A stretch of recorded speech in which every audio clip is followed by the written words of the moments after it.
Hello po uli sa inyong lahat mga kamatsas! Tapos na ang sinubaybayan nating halos 2 linggong FIDE World Chess Olympiad sa Budapest, Hungary at ang final battle between India and Slovenia. Sa top board tayo mag-analyze sa naging laro nila Gukesh and Fedoseev na fresh kahapon tinalo si Magnus. At dahil dyan hindi nakapaglaro si Magnus sa last round, pinaubayan na lang sa mga ka-teammates, kayo na lang. Pinasama ni Fedoseev ang loob ni Magnus Pero itong si Gukesh, grabe, in great shape, napaka-solid. Tinibag si Fabiano Caruana. Uubra ba si Fedoseev na tumibag kay Magnus? Yan ang aalamin natin. At sa end part po, team results titingnan natin at ang final standing. Ang ginawa ni Fedoseev nag D4, Knight F6 si Gukesh, Bishop F4 nag-London, D5, E3, C5, Knight F3, Knight C6, Knight BD2, at nag-Bishop G4. Ayan, kung mapapansin nyo po, meron kagad arrow dito. Kasi itong Bishop G4, medyo bookline pero unusual Usually pagka dinidevelop ang light square bishop, sa F5 nagpupunta yan na parang symmetrical lang, tinatapatan lang na mukhang London din. Pero dito, nag-Bishop G4 line si Gukesh at nag-C3, yan talaga ang pagkakilanlan ng London, yung solid D4 at nag-E6. Ayan, at napakainam na developments kagad ni Gukesh. Nakalabas kagad ang bishop, walang problema, ready to release the dark square bishop. Pero dito, nag-Queen A4 si Fedoseev. Ang tawag dito, reverse Cambridge Spring. Queen's Gambit declined. Ito kasing Queen A4, sa black po yung itsurang ito Sa black yan.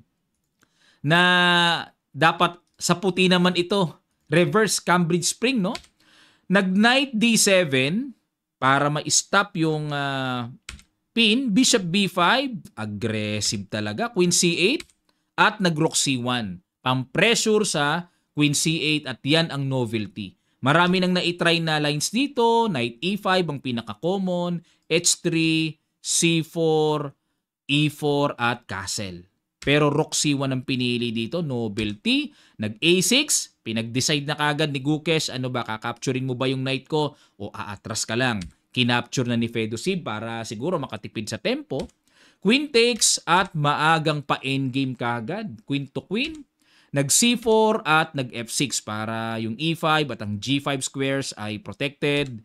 Nag-Knight B3 pang ilang sa C5 at the same time ay nagbabadya ng plano to play Knight A5 para atakihin yung pawn sa C6. Inokupa kagad or inoccupy kagad ni Gukesh yung square para hindi makatungtong ang knight. Nag-H3, ayan, pinag-decide din si Gukesh, hanggang forma lang ba bishop mo? Hanggang forma lang, umatras.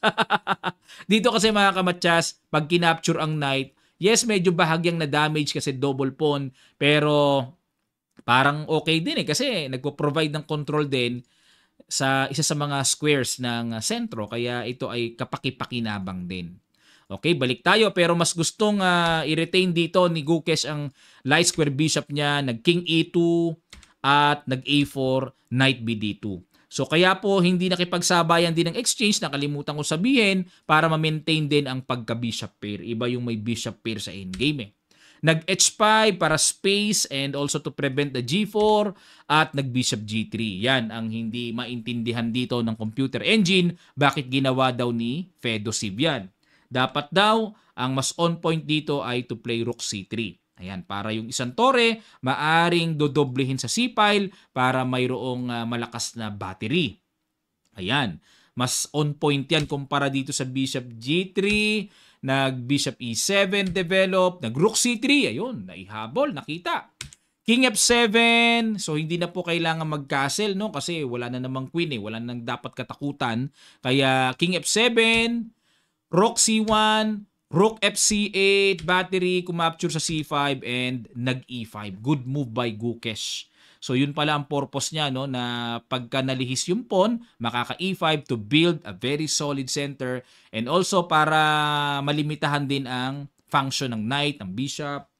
At dito kumapture sa D5 capture, nag-C6. Ito namang si Fedoseev, hindi mo kinain yung C5 ko Sigurado kang mababawi mo yan May hamon, Nag-Knight B6, A3, Rook A5 at nag-Knight E1, Rook B5, yun nga lang. Mabilis makaamoy ng weak spot itong si Gukesh. Oh. Naamoy niya kagad na mahina yung B2. Nag-Knight D3, pinaka-depensa, pero tingnan nyo po ang evaluation bar. Higang-higa kagad.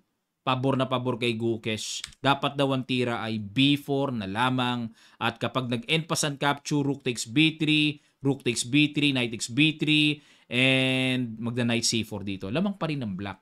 Pero mas hindi ganong sagad na sagad kagaya nito na talagang dapang-dapa ang evaluation bar at nag-D4. Yun lang, inatake ang tore. At sunod-sunod ang good move ni Gukesh talaga. Grabe ka, Gukesh. Rook E8, another precise move. Tusok-tusok. At nag-Knight F3. Rook B3. Grabe, tusok-tusok. Knight E1. At dito mga kamatsas, sige po. Aalisin na lang ang bishop. May check na, di ba? Pero saan kaya ang pinaka-perfect tumbok sa computer engine na tira? Saan ilalagay ang bishop? Paki-guess nyo. Sige, bigay natin ng time. Sa ilang sandali lang, tutuloy kagad natin. Start.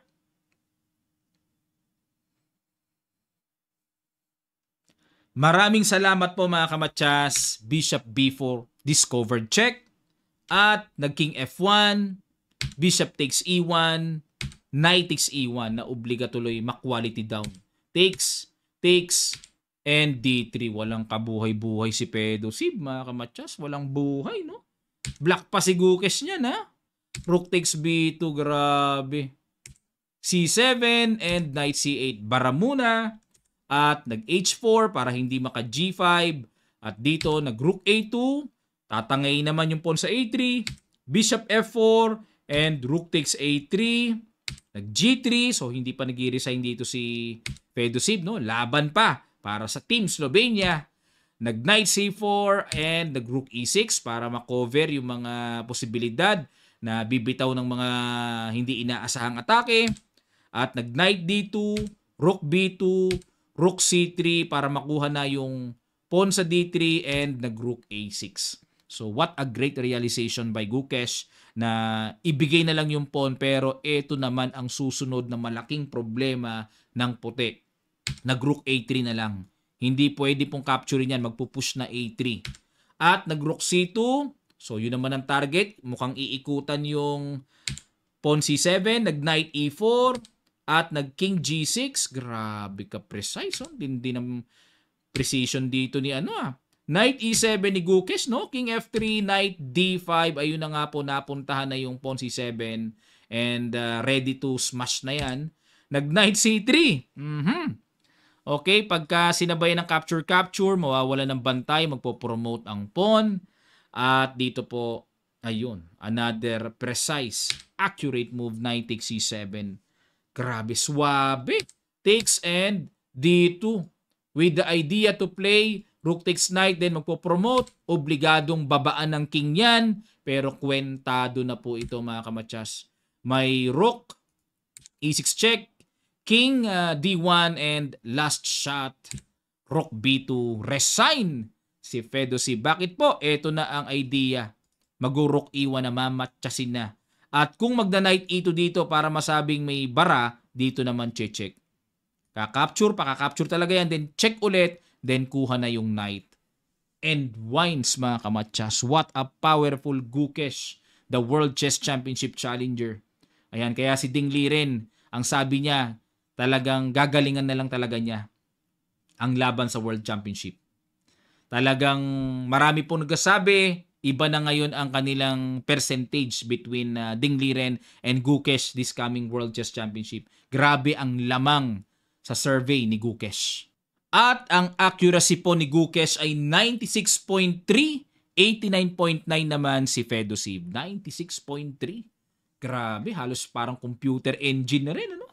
Matindi. Congratulations, Team India! Ito po ang kanilang results. Tingnan natin ang kanilang head-to-head scores.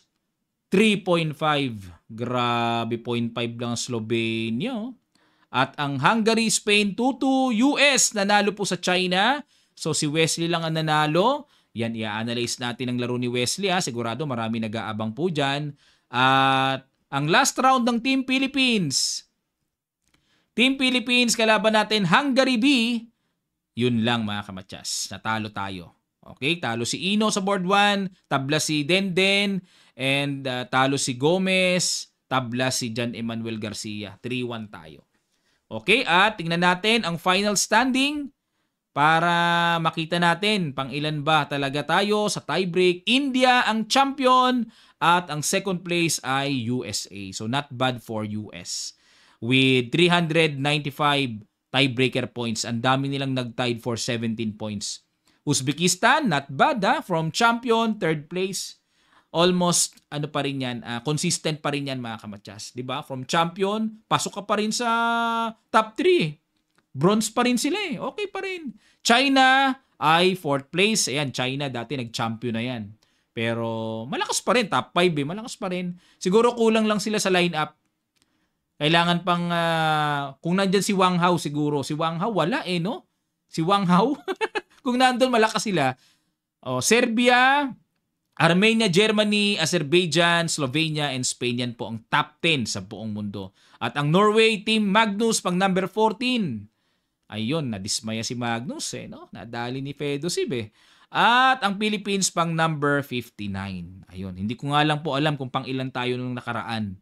Nag-improve ba tayo or mas bumaba? Ayan po, paki-research na lang mga kamatsasa. Nag-improve ba ang Team Pilipinas o mas bumaba pa ang performance natin? Yan po, no? Pakilapag nyo na lang sa comment section below mga kamatsas. Maraming salamat po. Okay, at makiki-update pa tayo sa women's division naman. So, ihiwalay ko na lang ng another video updates yun mga kamatsas. Muli po, maraming salamat sa inyong pagtutok dito sa Olympiad. Nandito lang po si Coach para mag-update sa mga malakasang tournaments worldwide. Maraming salamat. Magkita-kita pa tayo sa mga susunod pang chess updates.